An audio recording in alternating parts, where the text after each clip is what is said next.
کہ لوگ بے چین ہوتے ہیں، اس کی وجوہات کچھ ہے۔ مثال کے طور پر بے چینی کی ایک وجہ تو یہ ہے، بیماریاں ہیں۔ آدمی بیمار ہوتا ہے تو بے چین ہو جاتا ہے۔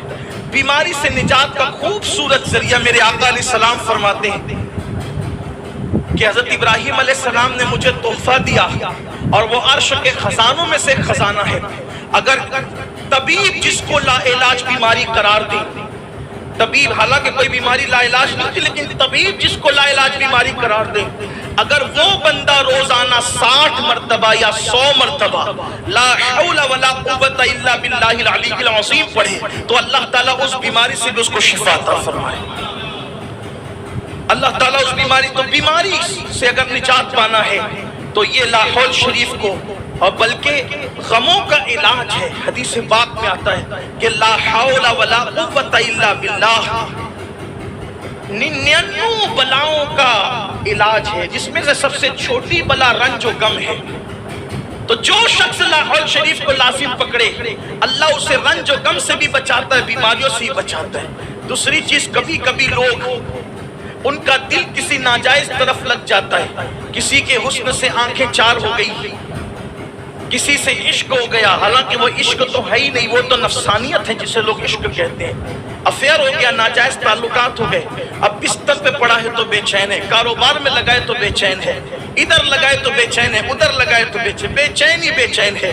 پھر کبھی کبھی خودکشی ہو جاتی ہے، کبھی کبھی ٹرین کی پٹریوں کے نیچے لوگ آ جاتے ہیں، کبھی لوگ زہر کھا لیتے ہیں، کبھی لوگ پھانسی لے لیتے ہیں۔ پہلی بات تو یہ ہے کہ لوگ کسی سے دل کیوں لگاتے ہیں، لوگ کسی سے دل کیوں لگاتے ہیں؟ اور یاد رکھنا، یہ دنیا اتنی بے وفا ہے کہ یہاں وفا کا تو تصور ہی نہیں ہے۔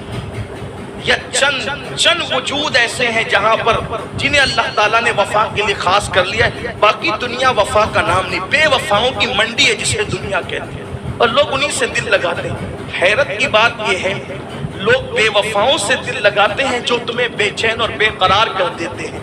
آؤ اگر سکون کے متلاشی ہو اس سے دل لگائیں۔ دنیا کا وہ ناجائز محبوب یاد آئے تو سکون میں بھنگ ڈال دے، سکون کو کرکرا کر دے، سکون کو بے چینی میں تبدیل کر دے۔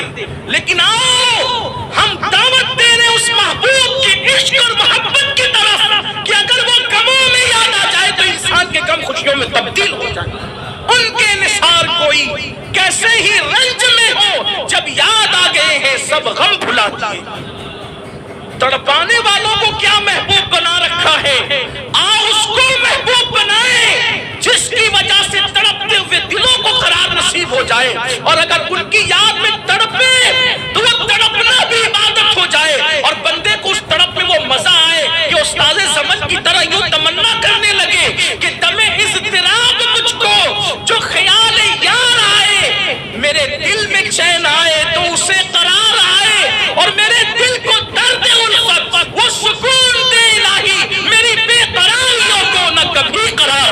میرے آقا صلی اللہ علیہ وسلم کے دیوانوں سونے سے پہلے وضو کر لیا کرو، اس کے بعد چاروں قل پڑھ لیا کرو، آیت الکرسی پڑھ لیا کرو، اور اس کے بعد جو ہے اپنے بستر کو جھاڑ لیا کرو، اور دائیں کروٹ لیٹ کر کے سویا کرو۔ اس سے کیا ہوگا، جو دائیں کروٹ لیٹ کر کے سوئے گا اللہ رب العزت اسے ہارٹ اٹیک کے مرض سے، یعنی جو دل کا دورہ پڑتا ہے اس مرض سے اللہ اس کو محفوظ رکھے گا۔ میرے پیارے آقا صلی اللہ علیہ وسلم کے پیارے دیوانوں، اور جو بندہ سنت کے مطابق سوتا ہے اس کو اللہ تبارک و تعالیٰ سکون کی نیند عطا فرمائے گا، اور جو شخص جو سونے سے پہلے چاروں قل اور آیت الکرسی پڑھ لے اللہ رب العزت اس کو سحر جادو سے محفوظ رکھے گا۔ اور پھر اس کی برکتیں کیا ہے، رات بھر فرشتے کو اس کی حفاظت کے لیے اللہ مقرر کر دے گا، فرشتے اس پر پہرا دیں گے، کیونکہ وہ بندہ آیت الکرسی پڑھ کر کے سو رہا ہے۔ اگر اسی رات اس کو موت آ گئی تو اللہ اسے شہادت کی موت